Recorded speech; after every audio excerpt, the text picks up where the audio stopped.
교회사 강의와 선생 임명 예배. 성막 강의가 끝나고 이어서 구창한 목사께서 2달간 각 사역장을 다니며 교회사와 조직 신학 강의를 해주셨다. 구 목사는 작년과 올 8월에 이어 12월 중순에 3번째로 우리 사역장을 방문하였는데, 지난번에는 더위로, 이번에는 추위로 고생을 많이 하셨다. 중국은 우리 같은 온돌난방을 하지 않기 때문에 각 사역장마다 바닥에 골판지나 스티로폼을 깔고 그 위에 담요를 덮어 겨울을 나곤 했다.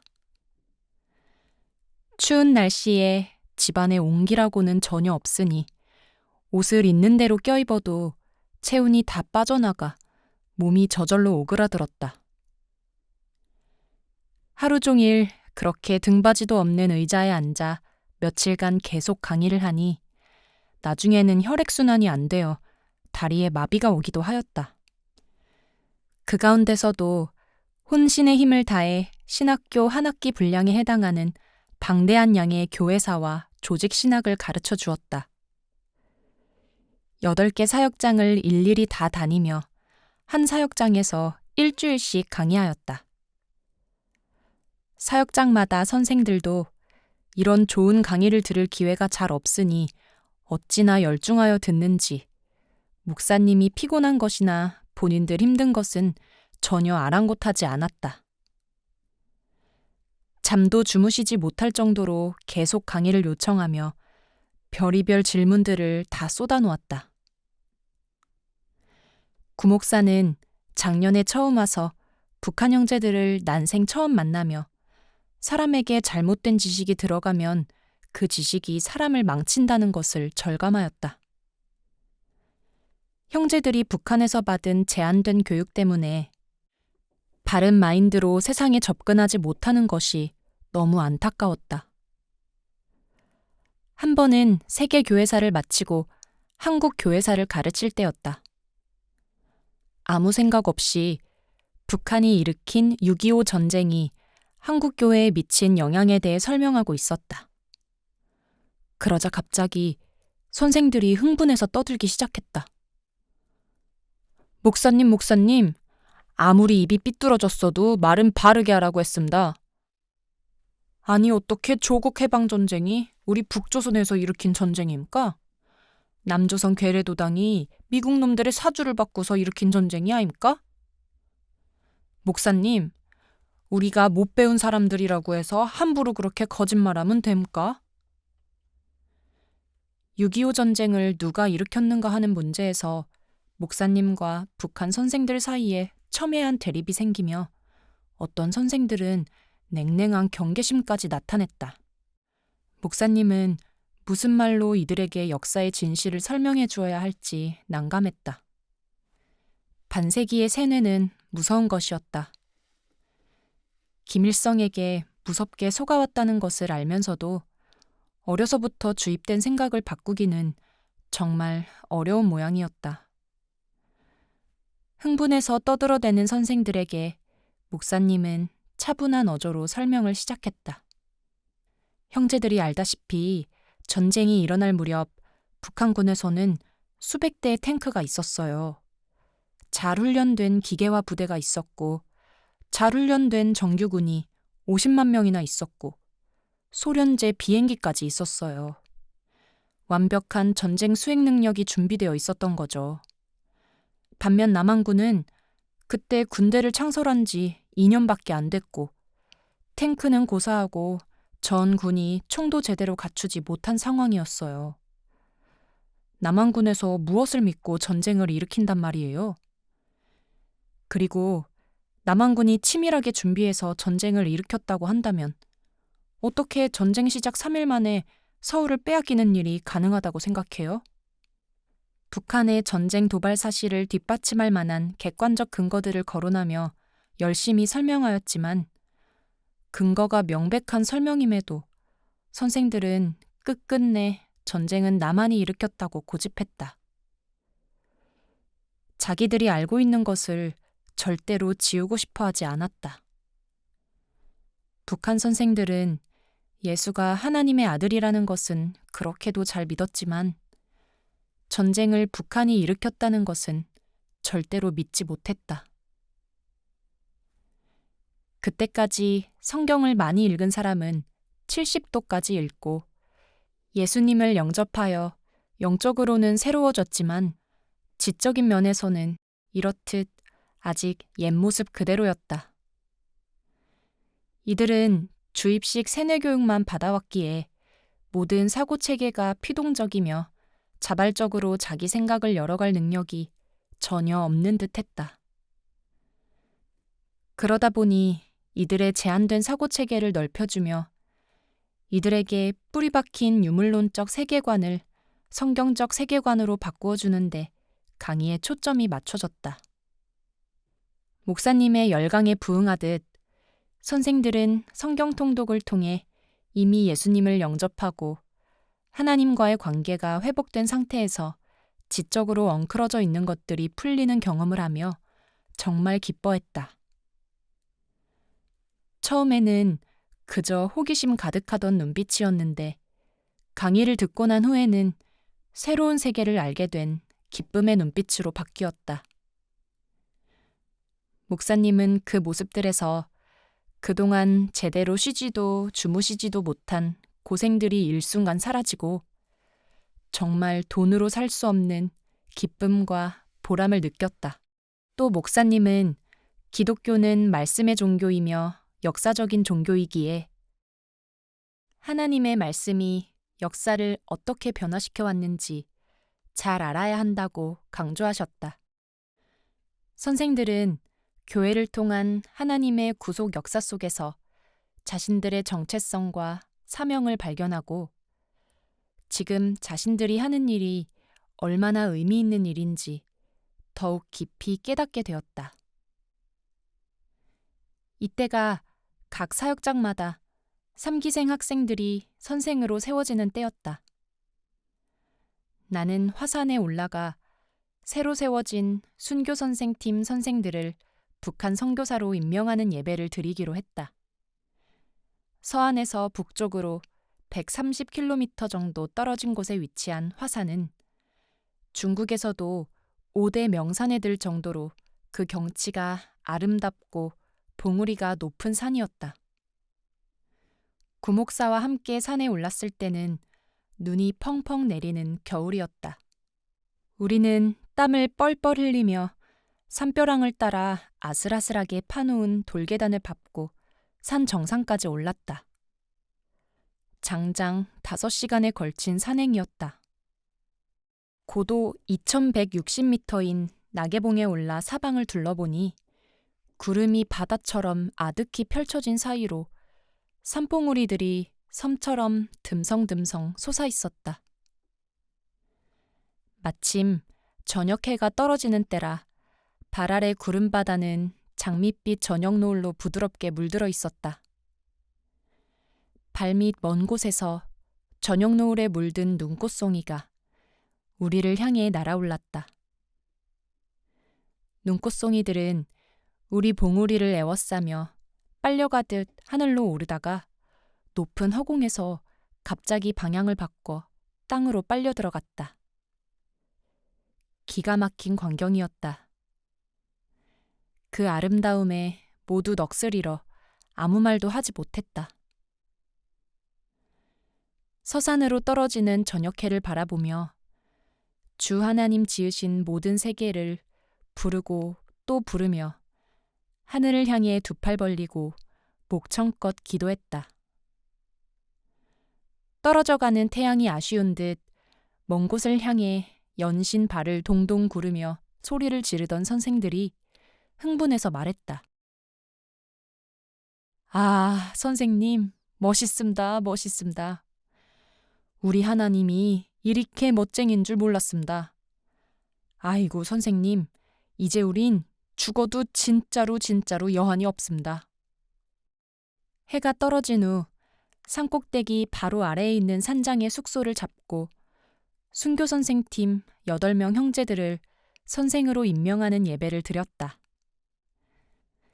두렵고 떨리는 마음으로 주님 앞에 세워지던 그 순간 어떤 선생은 감격하여 울었다. 하나님은 정말 고마우신 분입니다. 우리 한번 생각해 봅시다. 우린 정말 찌꺼기 같은 인생들이었습니다. 그런데 이젠 아닙니다. 이제는 북한 선교의 첫 장막을 여는 사람들입니다. 이게 다 누구 때문입니까? 우리 하나님 때문이 아닙니까? 우리가 저 쓸데없는 김정일이를 위해서도 총폭탄이 되겠다고 날뛰고 다녔는데 이제 하나님을 위해 못할 것이 뭡니까? 아까울 게 뭐 있습니까? 우리 다 함께 한번 해봅시다. 북한 선교 해봅시다. 이날 밤 선생들은 잠을 자지 않았다. 계속해 찬송을 부르다가 기도했고 기도하다가 다시 찬송했다. 한겨울 산꼭대기에 위치한 산장이라 손님은 우리뿐이었다. 마당에는 눈이 수북이 쌓였고 방은 몹시 추웠다. 하지만 찬송과 기도의 뜨거운 열기는 아무것도 의식하지 못하게 했다. 내가 이제 살아도 주위에 살고 이제 내가 죽어도 주위에 죽네. 밤새 숙연한 마음으로 부르고 또 불렀던 이 찬송의 가사 한 구절 한 구절이 바로 우리의 진실한 고백이었다. 산장에서의 겨울밤은 깊어만 갔다. 북송되는 두 선생. 선교사님, 저희들을 파송시켜 주십시오. 저희들은 예수님을 위해 목숨이라도 내놓겠습니다. 화산에서 선생 임명 예배를 드린 후 이제나 저제나 파송을 기다려오던 순교선생 사역장 선생들이 나를 볼 때마다 하는 말이었다. 이들은 이미 충분히 준비되어 있었다. 통독훈련, 기도훈련, 설교훈련, 리더십 훈련뿐 아니라 파송을 대비해 각자 장기 금식까지 마친 상태였다. 하지만 이들을 파송한다면 또다시 이들 중 어떤 사람은 체포될 것만 같아 나는 망설이고 있었다. 단 한 명도 체포되지 않고 무사히 돌아올 수 있는 방안을 마련한 후 파송하려고 기다리고 있었던 것이다. 하지만 이들은 계속 강하게 요구했다. 선교사님, 우린 이미 하나님 거지 우리 거가 아닙니다. 그렇게 목숨이 아까워서 갈 데도 못 가고 이러고 있다면 어떻게 북한 선교합니까? 이제껏 우리는 일하기 위해서 훈련을 받았지 이렇게 계속 공부만 하자고 훈련받은 거 아닙니다. 선교사님, 빨리 보내주시오. 한 명도 안 잡히고 다시 올 수 있습니다. 단호한 이들의 태도를 보며 파송하기로 결정하였다. 파송 예배를 드린 후 간곡히 부탁했다. 지금 북한 보위부와 중국 공안은 우리 사역장에 대해 아주 잘 알고 있고 우리 사역장을 찾아내려고 많은 노력을 기울이고 있어요. 부디 안전에 각별히 유의하고 또 유의하세요. 학생들을 모집할 때 특히 조심하세요. 절대로 완전히 신원 파악이 안 된 학생의 요구대로 움직이면 안 됩니다. 일기 때 칼빈 선생과 요한 선생도 그러다 납치되어 갔어요. 그러니 부디 조심 또 조심하세요. 한 걸음 걸어도 주님, 두 걸음 걸어도 주님. 모든 것을 주님을 의지하고 꼭 주님께 기도하고 일을 진행하세요. 선교사님, 일 없습니다. 너무 걱정 마십시오. 주님이 있지 않습니까? 성경에서 무서워하는 건 믿음이 아니라고 예수님께서 말씀하셨습니다. 우린 무서워하지 않습니다. 말은 이렇게 하지만 이제 헤어지면 다시는 못 볼 수도 있었다. 무릎을 꿇고 서로 손을 잡고 기도하는 모두의 눈에 눈물이 그득했다. 하나님 안에서 예수의 피로 맺어져 한솥밥 먹으며 희로애락을 함께 나누던 정이 듬뿍 든 형제들이었다. 울며 서로를 부둥켜 안고 잘하자고 결의를 다지는 모습에 파송 예배 때면 늘 그랬듯 나는 또 한 번 울컥 격정이 일었다. 서안역으로 그들을 배웅하고 한 선생 한 선생 안아주며 무사히 잘 다녀오라 했지만 왠지 마음이 무거웠다. 2001년 3월 13일 이렇게 이들은 연변으로 떠났다. 이들이 떠난 후 학생 모집 진행 상황을 지휘하고 선생들이 체포되지 않을 안전한 학생 모집 방안을 강구하기 위해 나도 곧 뒤따라갔다. 그러나 순교 선생팀은 시작부터 난관에 부닥쳤다. 다급한 전화가 왔다. 선교사님, 이걸 어떡합니까? 효선 선생과 봉희 선생이 체포되었습니다. 빨리 손 좀 써주십시오. 예? 그 선생들 북한에 잡혀나가면 죽습니다. 죽어요. 어떻게 키운 선생들인데. 순교 선생은 전화하며 내내 울었다. 연변에 도착하기도 전에 기차 안에서 두 선생이 체포되어 버렸던 것이다. 황망히 북한 접경 지역인 도문에 계신 모 장로님께 전화를 드렸다. 두 선생이 북송된다면 반드시 이곳 변방 구류소를 거쳐가기 때문에 이곳의 유력 인사들을 알고 계신 장로님께 두 선생이 북송되지 않게 도와달라고 간곡히 부탁드렸다. 하지만 장로님의 각고의 노력에도 불구하고 두 선생은 곧장 북송되고 말았다. 순교 선생팀은 기차에서 효선 선생과 봉희 선생을 잃어버리고 나머지 신소광, 김기철, 김예진, 박애녹, 신재록, 이우열 선생들은 무사히 연변까지 도착했다. 예진 선생은 눈 치료 때문에 당분간 학생 모집을 않기로 했다. 연길에 도착한 순교 선생은 조선족 이우열 선생의 누나집을 근거지로 삼아 제자 선생들을 지휘했다. 하지만 며칠 후 공안들이 밤에 갑자기 들이닥쳐 순교 선생과 소광 선생, 우열 선생, 그리고 매형을 도와 함께 학생 모집을 하던 소광 선생의 처남을 체포해 갔다.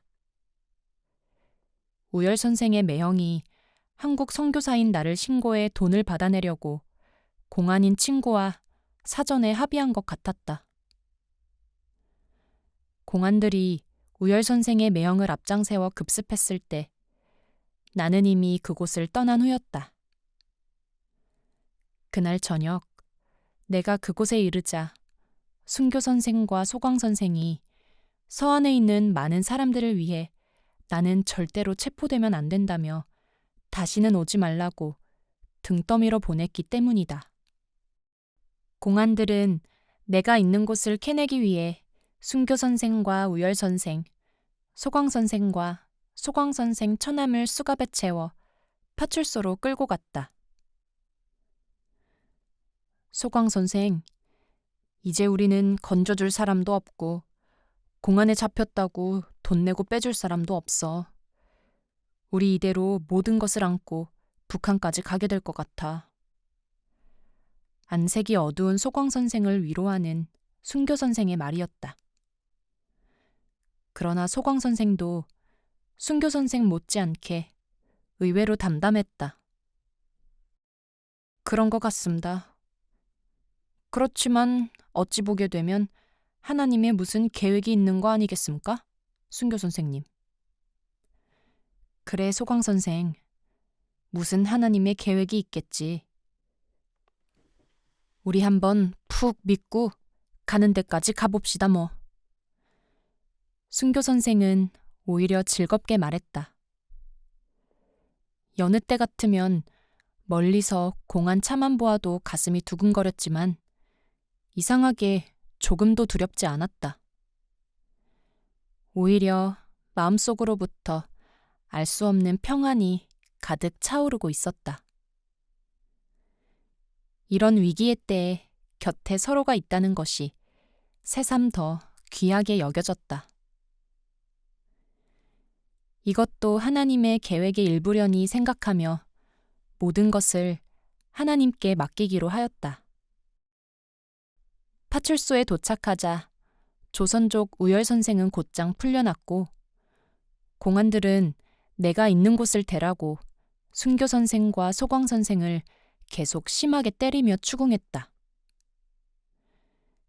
이들은 내가 있는 숙소의 위치도 내 핸드폰 번호도 다 알았지만 가혹한 매질에도 나를 보호하기 위해 한마디도 하지 않았다.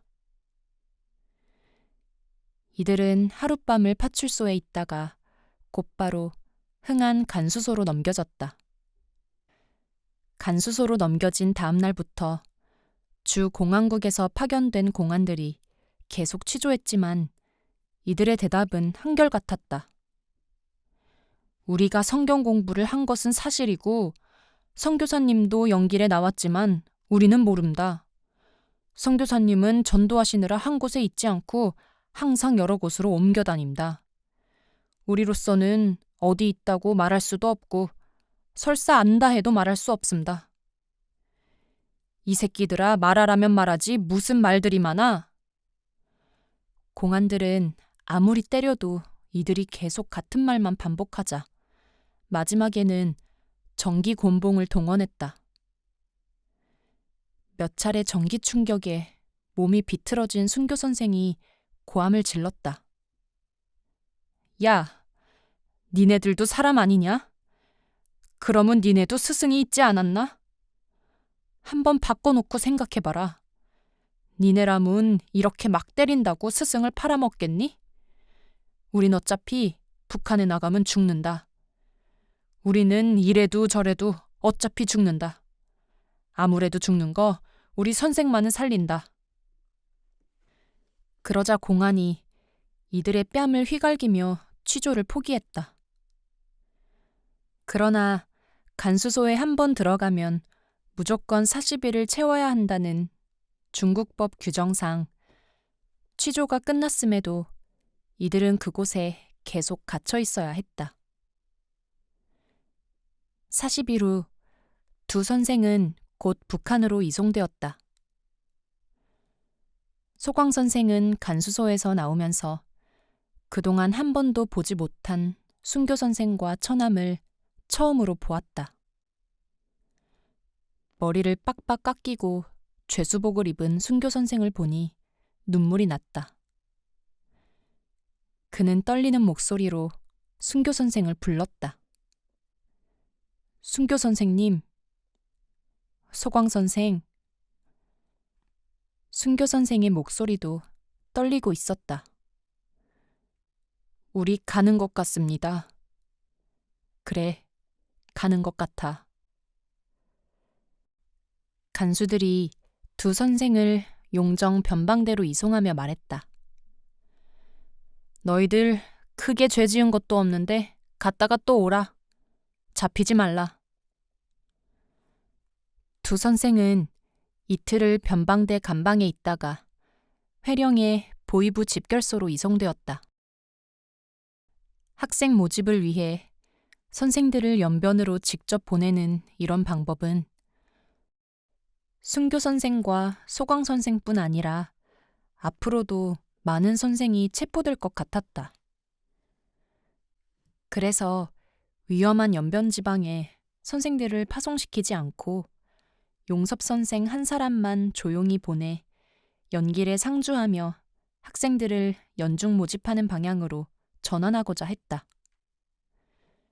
용섭 선생이 조선족 교회 전도사들과 협력하여 학생들을 모집해 보내주면 서안 쪽에서 내가 그들을 맞아 선생들에게 인계하는 방식으로 새로운 사역장을 세워가기로 했다. 순교 선생과 소광 선생이 체포된 후 나는 새로운 학생 모집 시스템 마련을 위해 오랫동안 연길에 머물러야 했다. 그동안 서안에 있는 5개 사역장의 여러 일들은 성근 선생과 규홍 선생이 맡아서 잘 처리하였다. 영성 강의와 화산 기도회. 연길에 한 달여를 머물며 새로운 학생 모집 시스템을 마련해 놓고 4월 중순 다시 서안으로 왔다. 새로 세워진 3기생 선생들은 학생들을 인계받아 사역을 시작하기만 애타게 기다리고 있었다. 이들은 이미 성막 강의와 교회사 강의를 통해 예수 그리스도의 복음 안에서 자신의 정체성을 발견하고 사명감에 충만한 북한 선교사로 준비되었다. 하지만 말씀과 함께 이들을 성령의 은사와 능력으로 무장시켜주고 싶은 마음이 간절했다. 그래서 신학교와 신학대학원 선배인 표정훈 목사가 나의 부탁으로 한국에서 와서 영성 강의를 해주었다. 이번 강의의 대상 사역장은 모두 5개로 누가 선생과 교홍 선생, 예진 선생과 정 선생, 성근 선생 사역장을 각각 한 그룹으로 묶어 각 그룹별로 한 주일씩 강의가 진행되었다. 장소는 다른 사역장에 비해 넓은 편인 교홍 선생 사역장 아파트였고 어머니께서 직접 가셔서 목사님과 15에서 20여 명의 선생들 식사 뒷바라지를 도맡아 섬겨주셨다. 강의 첫날부터 우리 선생들은 고넬료가 자기 집안 식구들과 친구들을 불러놓고 사도 베드로를 모시는 사모함으로 강의를 들었다. 아침부터 밤 12시를 넘어서까지 하루 종일 강의가 계속되어도 선생들은 지치지 않고 스펀지가 물을 빨아들이듯 했다. 참여한 선생 대부분이 신약 70독에서 100독 이상, 구약 30독 이상의 통독과 400에서 500절가량의 말씀 암송으로 이미 말씀이 충만했고 매일의 기도 훈련을 통해 마음밭이 충분히 기경된 상태였다. 목사님의 강의를 추순날에 시원한 냉수를 마시듯 단 마음으로 들으며 쌓여있던 이들의 성경 지식은 아름다운 건축물로 세워져 갔다.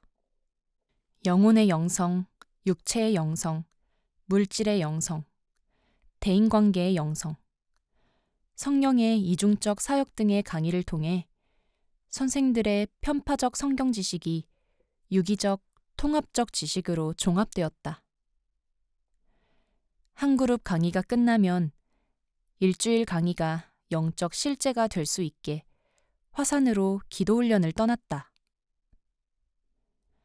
5개 사역장 선생들을 2조로 나누어 2번에 걸쳐 화산에 올라 산상 기도회뿐 아니라 순교 선생팀 3기 선생들처럼 그곳에서 공식적인 선생 임명 예배를 드릴 예정이었다. 이때 하진복 목사가 성경책과 여러 신앙서적을 가지고 사역장에 들어와 함께 등반을 하였다.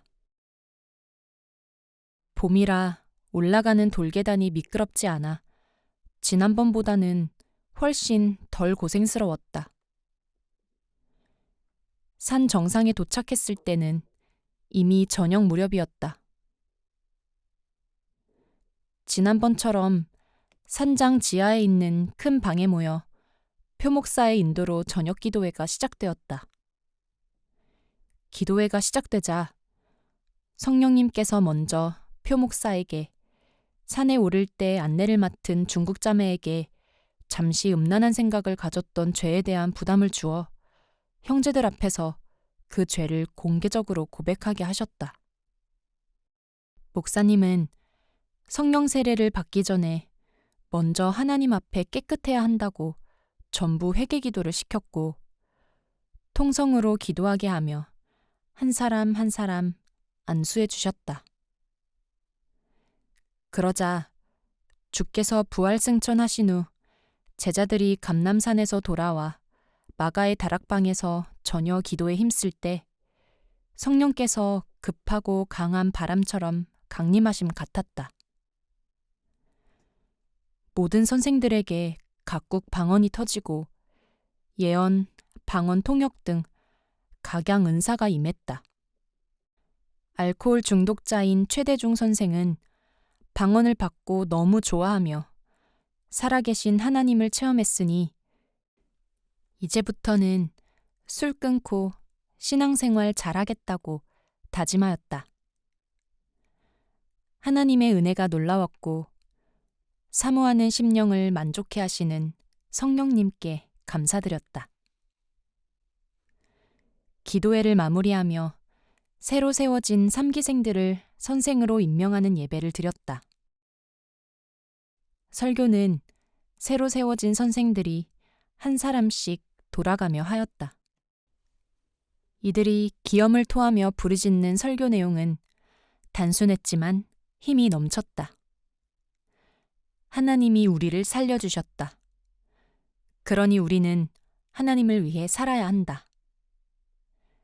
하나님이 우리를 부르셨다. 그러니 우리는 하나님 뜻대로 살아야 한다. 우리는 북조선에 복음을 전하도록 부름받은 사람들이다. 이들은 이런 단순한 논리들을 나누며 열광했고 자신들도 이제는 북한 선교사로 세워졌다는 것에 매우 감격해했다.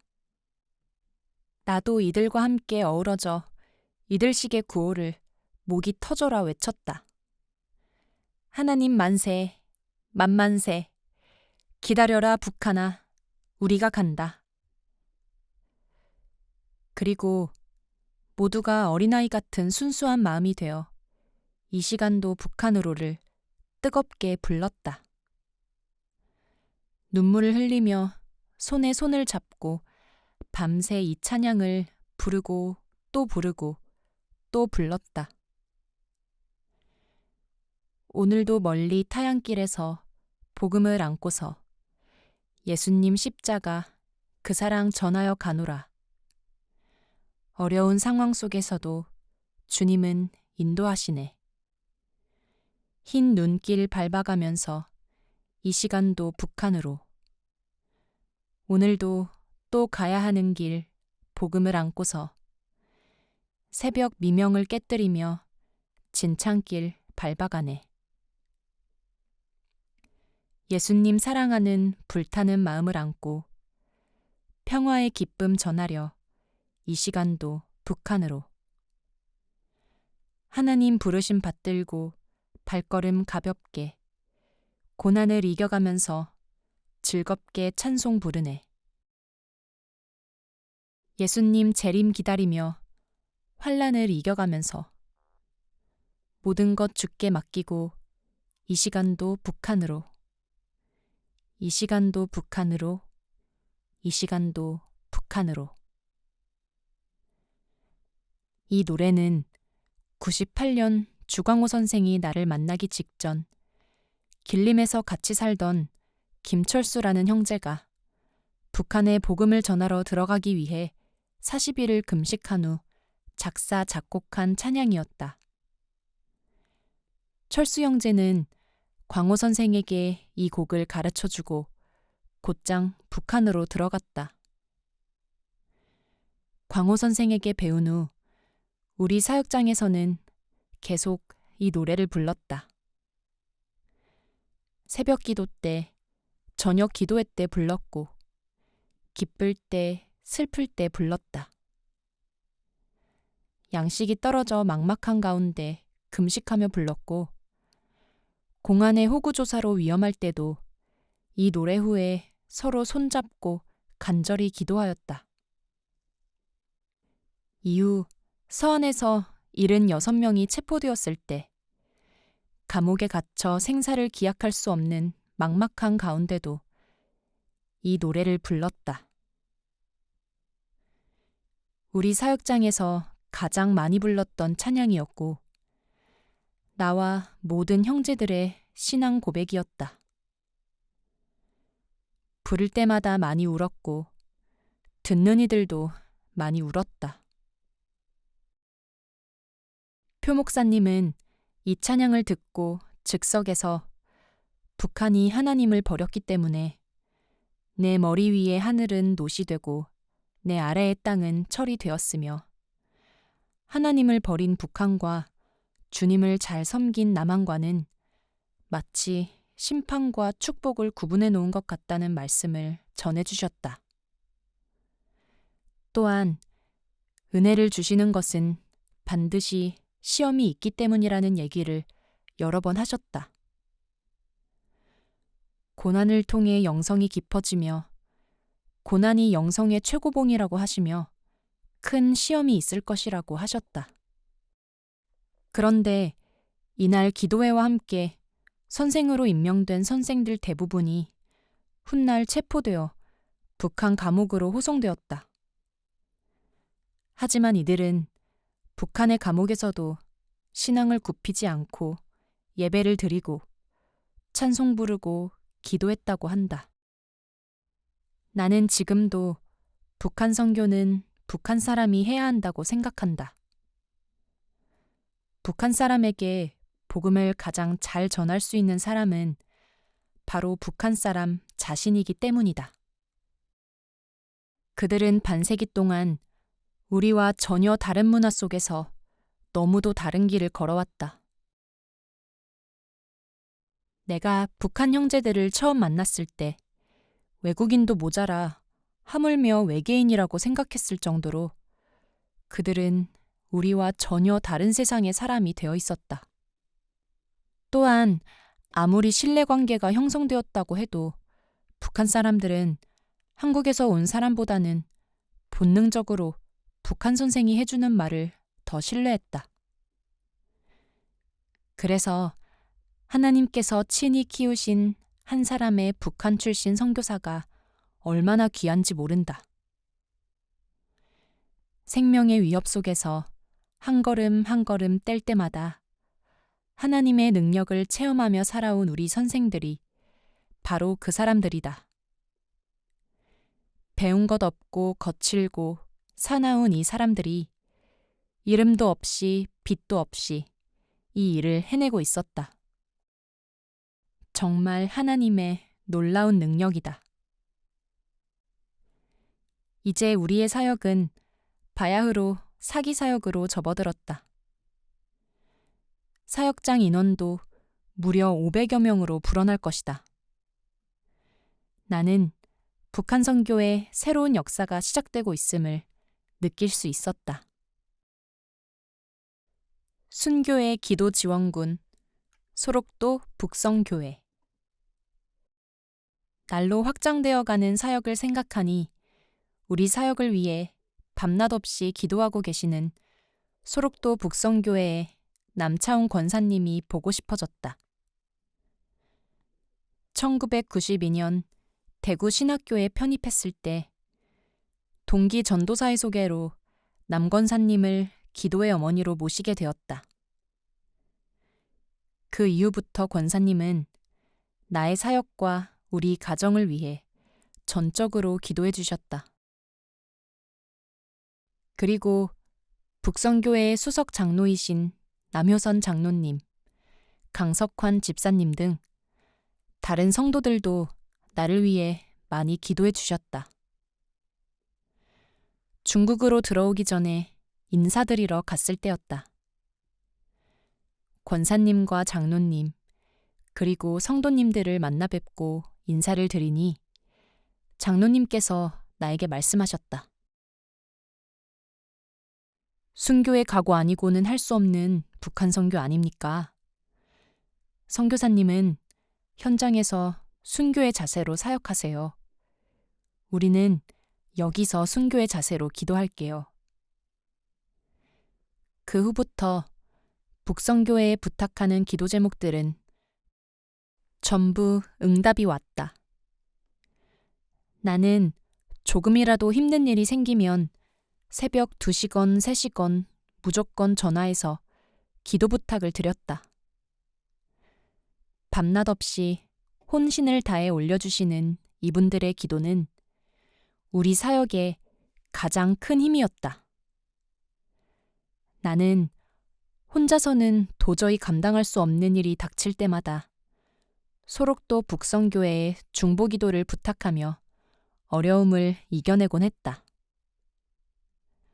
어머니가 온몸이 마비되어 위독하실 때, 일기생 선생들 파송을 앞두고 칼빈 선생의 폐병으로 사역장 해체 위기 때, 칼빈 선생과 요한 선생, 선주 선생이 체포되었을 때, 제남으로 가는 기차 안에서 권능 선생의 형제들이 체포, 북송되었을 때, 다윗 형제가 귀신 들려 발악할 때, 이기 때 갑작스런 호구 조사로 사역장의 안전이 매우 위험해졌을 때, 삼기 때 사역장을 한 번에 여러 개 세우며 많은 물질이 필요했을 때 등등 소록도 성도님들의 기도와 함께 그 어려운 고비고비를 넘어올 수 있었다.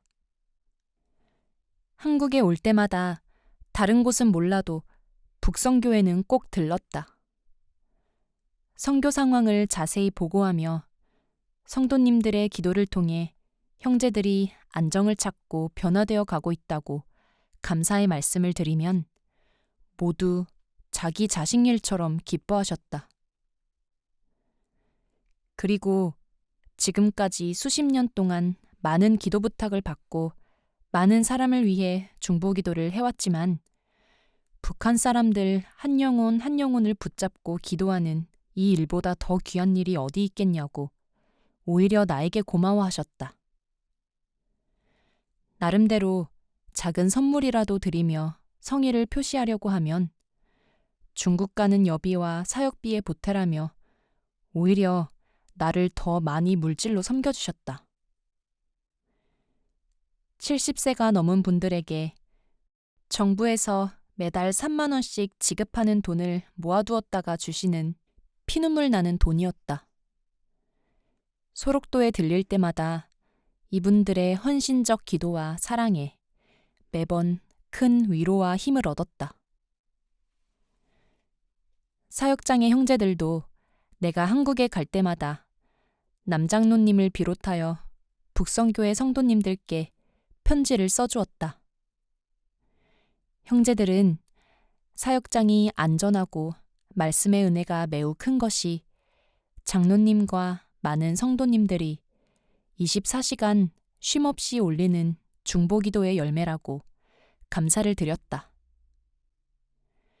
형제들은 병마와 싸우고 있는 성도님들에 대한 눈물 나는 소식을 들으며 매일 아침 저녁으로 중보기도를 드렸다.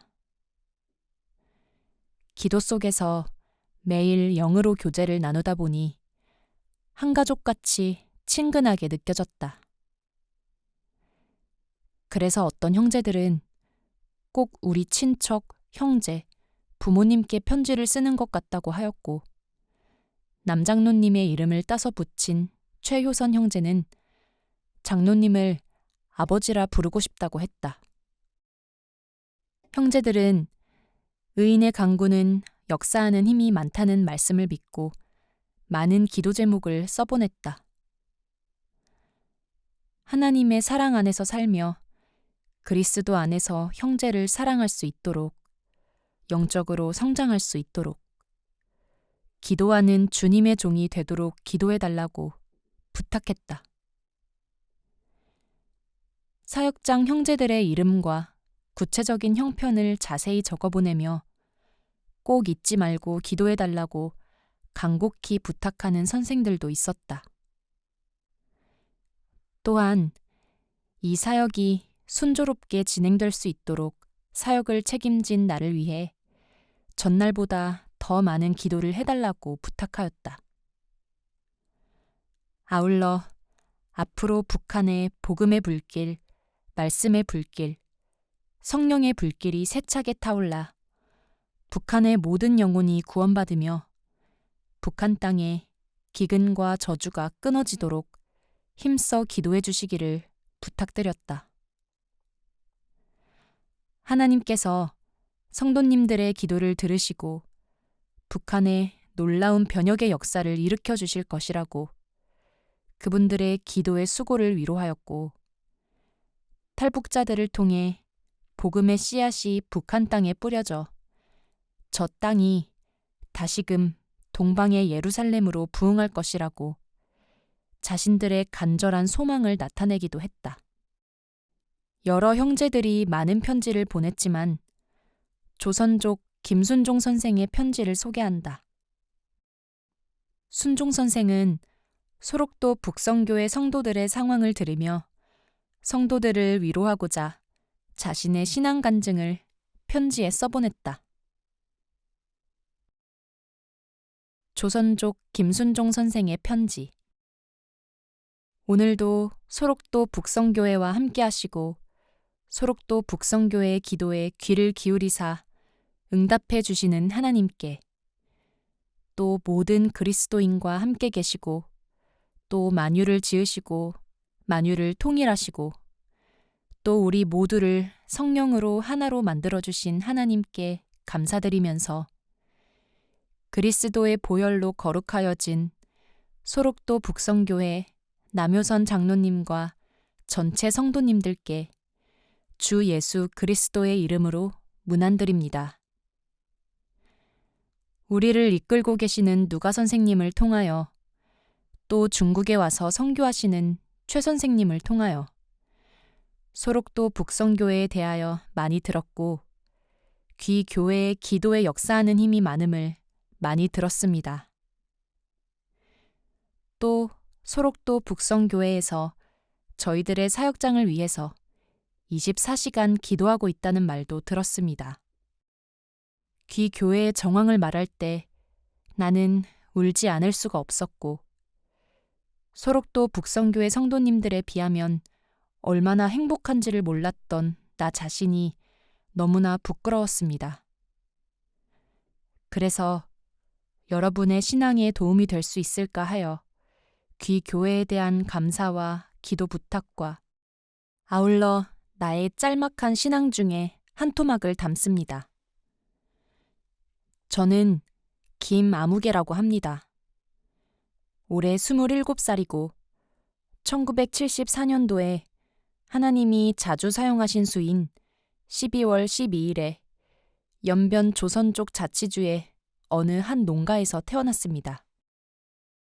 아버지는 농촌에서 소대 회계를 10년 맡아보시다가 자식들의 전도를 위해 소도시로 이사오기로 작심하고 저희 가정 식소를 모두 데리고 연변 룡정시의 조양천진에 이사왔습니다. 그래서 나와 나의 동생은 이곳에서 학교를 다녔고 아버지와 어머니는 장사를 하면서 살림을 이끌어 갔습니다. 이러던 중 아버지는 91년도쯤에 예수를 믿었고 또 주님의 종으로 사역하며 교회 개척을 위해 힘도 많이 썼지만 결국에는 술로 인하여, 즉 술을 끊지 못한 것으로 해서 중풍에 걸리셨습니다. 나는 95년도에 아버지와 같이 예배드리러 다녔는데 아버지는 그때 자그마한 처소교회 목회자였습니다.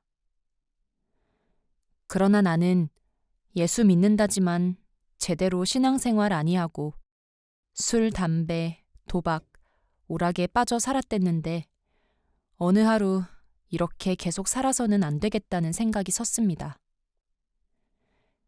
그때부터 성경 보기 시작했고 성경 공부도 다니고 신학 공부도 다니면서 주님을 전하고 주님의 나라를 확장해야겠다는 뜨거운 마음이 내 속을 불태워 98년 5월부터 교회 개척을 위해 뛰어다녔습니다.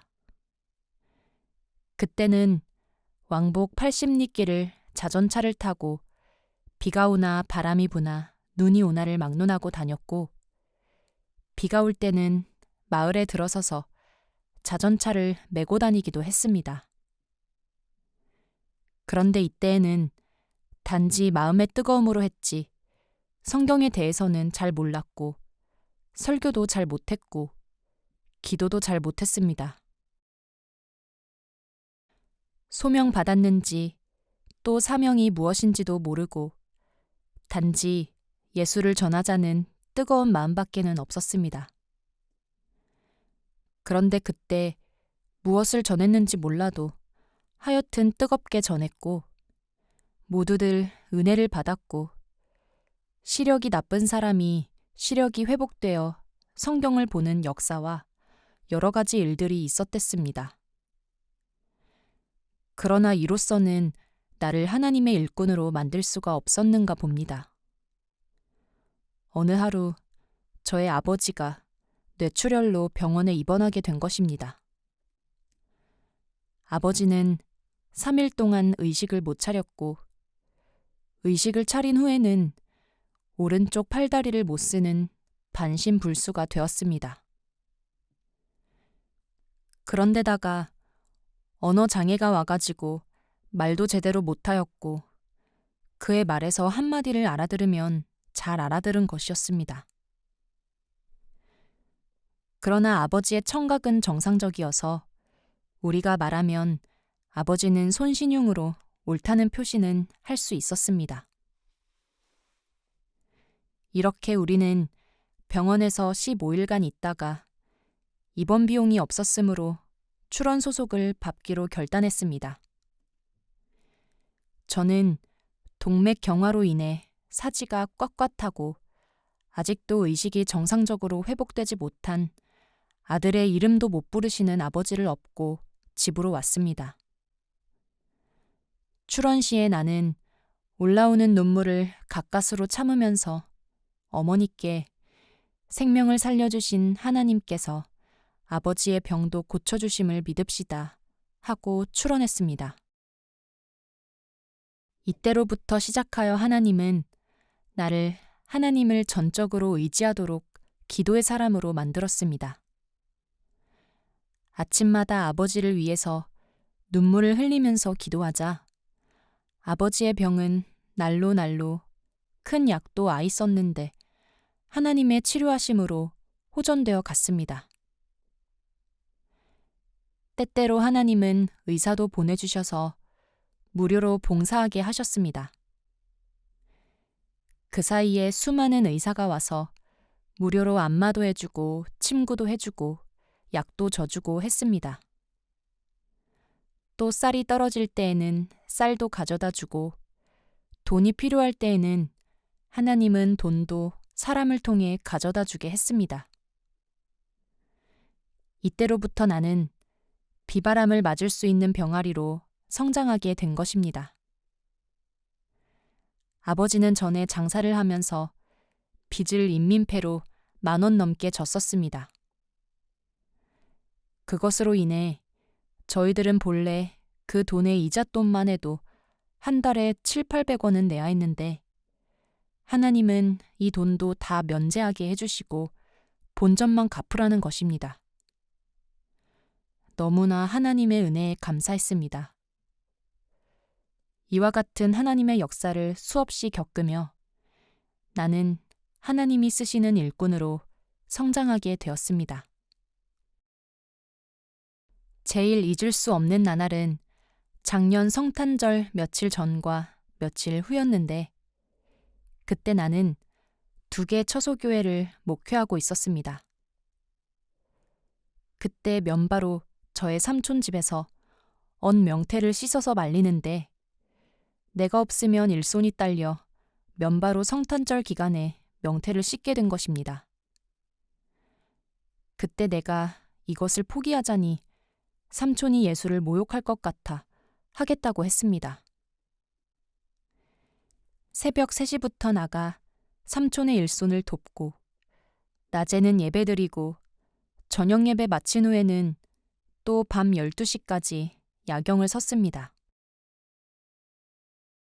이튿날에는 또 다른 처소로 가서 예배를 인도하고 오후와 저녁에는 성탄 경축 오락 만회를 가지고 또 와서 야경을 섰습니다.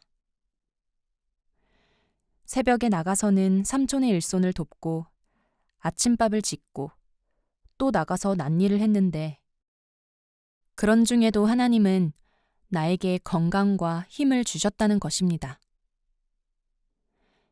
이렇게 한편 목회를 하면서 성경학습과 신학학습을 한 번도 빠지지 않았고 시간을 타서 아르바이트를 하면서 살림을 이끌며 나갔댔습니다. 그러던 중 어느 학습 중에 북한 형제를 대상하여 성경 통독을 하는데 1년에 100독, 말씀 1000구절 암송할 수 있다는 것을 같이 학습하러 온 전도사한테서 들었습니다. 그래서 그에게 상세한 것을 물어보고 집에 와서 곰곰이 생각해보니 내가 현재 목회를 하면서 시간이 없어 성경을 못 읽는데 앞으로 가서는 읽을 수 있을까 생각을 거듭거듭 해보았습니다. 생각 끝에 내린 한 가지 결론은 내가 가서 성경을 먼저 읽자 였습니다. 현재 나의 목회도 부모도 애인도 동생도 중요하겠지만은 그보다 중요한 것은 내가 먼저 하나님 말씀을 뚜렷하게 이해해야 하겠다는 생각이 들었습니다. 그래서 나는 여러 사람의 만류와 반대 속에서 여기로 오게 된 것입니다. 떠나기 전 눈물로 가슴을 들먹였던 애인을 플랫홈에 남겨두고 그리움과 더불어 기차역을 떠나온 것입니다. 여기에 오고서야 나는 사단이 내가 여기 오는 것을 얼마나 막았는지를 느낄 수가 있었습니다. 나는 이곳에 정말로 잘 왔음을 더욱 깨달았고 하나님께 감사했습니다. 이곳에서 21세기를 진동하는 훌륭한 목사의 꿈, 주님 하신 일보다 더 큰 일을 하고 싶은 소망, 세계에서 제일 큰 목회를 하는 목회자의 비전을 더 한층 굳게 잡았습니다. 그리고 여기서 더욱 힘을 가진 것은 훌륭한 기도의 동역자들이 있다는 자부심인 것 같습니다.